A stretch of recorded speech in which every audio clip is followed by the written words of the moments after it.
They say the human brain is wired to ignore things that shouldn't exist.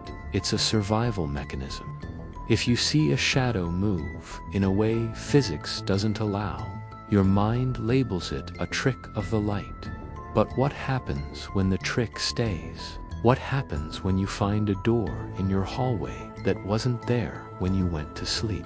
Tonight, we're looking into the journal of Elias Thorne, a man who spent 3 weeks living in a house that, according to every map in existence, stopped being built in 1924.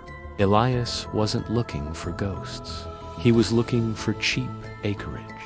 He found it in the deep woods of Vermont. Hidden behind a curtain of overgrown hemlocks sat a Victorian manor, perfectly preserved, as if the air around it had frozen in time.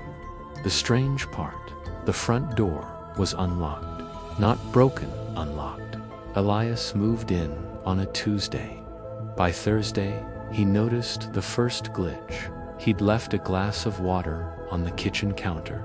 When he returned, the glass was gone, not moved, not broken, just replaced by a single withered marigold. It started small, but the house was growing impatient.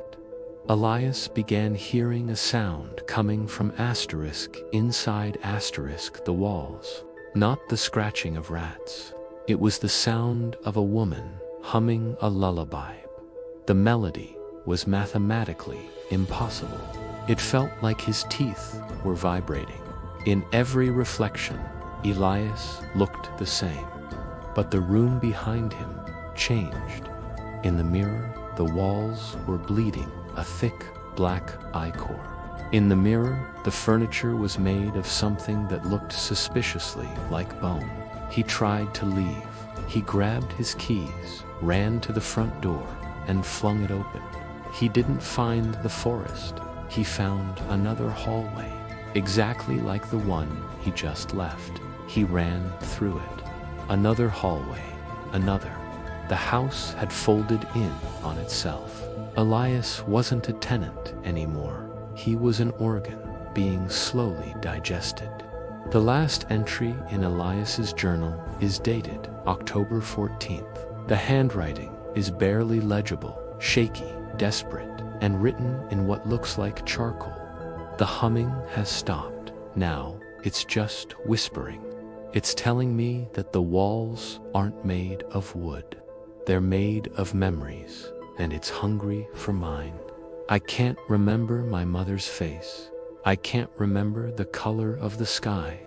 I'm becoming part of the architecture. Search parties found the clearing 3 weeks later.